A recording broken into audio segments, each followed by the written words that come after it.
here's the deal.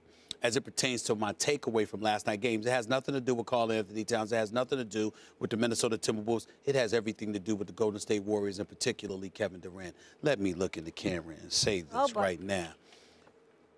Kevin Durant, I don't want to hear how much you miss Steph Curry, how much y'all miss Steph Curry. Get over it. You're a superstar. This dude is a career 27-point-per-game scorer. Career. Kevin Durant could average 30 in his sleep. 26.6 this year. 53% shooting from the field. 43% shooting from three-point range. I recall Max Kellerman religiously bringing up the fact that the Golden State Warriors went to Game 7 of an NBA Finals without Steph Curry. So why the hell can you do it? With KD. Steph Curry without KD. So why can't they do it without Steph Curry? Last time I checked, the rest of the personnel is up in there. So this is what I'm saying. Kevin Durant left Oklahoma City. That's the only complaint that I've ever had with him. I think he's class. He's a great basketball ambassador. He's a superstar. I'm not trying to cast any aspersions on him. But what have you talked about religiously, Max Kellerman, when it comes to Kevin Durant? How he didn't necessarily want to be that alpha dog, like a Russell Westbrook or somebody else. So you sat up there and people were accusing him of jumping on the bandwagon. Well, guess what? You go last year, you averaged 35 in the finals. You give it to Cleveland, LeBron James included. You win the finals. You win NBA Finals MVP, but Steph Curry is on the court with you. Well, we know what Steph Curry could do on the court without you because he did it. What are you going to do? Because even though we expect Steph Curry to come back, and there's no question about that, as far as I'm concerned, I don't see any reason why Golden State shouldn't be, and I'm not saying to take Houston. Forget Houston for a second. I'm just saying this. Based on your own abilities, what I saw with Steph Curry without Kevin Durant in the Warriors uniform, how come I can't see that would come from Kevin Durant without Steph Curry in the uniform? I'll explain it to you. And all I'm saying is this.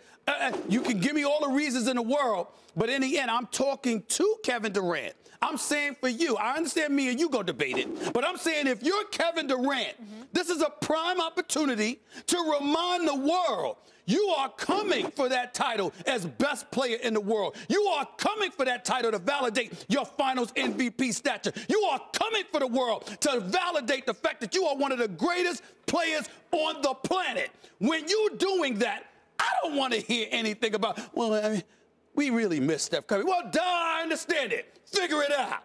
Figure it out. Sometimes I'll agree with you on this show, Stephen A., and as the kids do, I'll say, preach.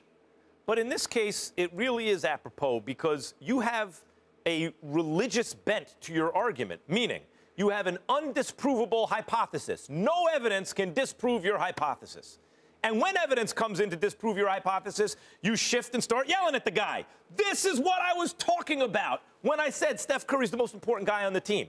This is what I was talking about when I said the Rockets, here's something they do better than the Golden State Warriors. They have two elite ball handlers who can get to the paint, finish, kick out, make elite decisions, and hit it from the outside, and Golden State only has one.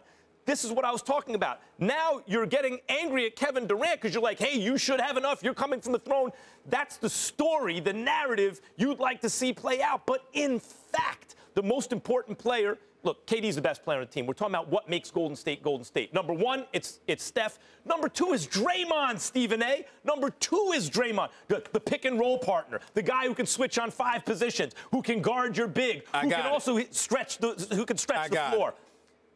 It is what it is. It's not KD's fault. That's the architecture of the team. Well, first of all, you need to know who the hell you're doing the show with. My name ain't Shaquille O'Neal. I'm loud anyway. Don't tell me I'm loud if I think I'm wrong. I ain't mumbling, you know what I'm saying, blah, blah, blah. And then all of a sudden I disagree with me and I get loud. No, I'm loud when I'm passionate. I'm excited because I love what I'm talking about and I love what I do. I am not angry. I am passionate. I'm not losing any sleep over Kevin Durant. I don't give a damn whether he scored 2 points or 50. I'm going to sleep well at night. My crib is lovely, okay? And I'm going to sleep well no matter what. All I'm saying is we're talking about a subject that I'm passionate about. This dude is one of the best in the world. With or without Steph Curry, handle your business. That's all. That doesn't mean you're going to be an elite team without a point guard. I'm saying to you, I don't want to hear from one of the top 2 players on the planet. I really miss Kevin. I don't want to hear that. That's all I'm saying. What's wrong with that? Are you not entertained?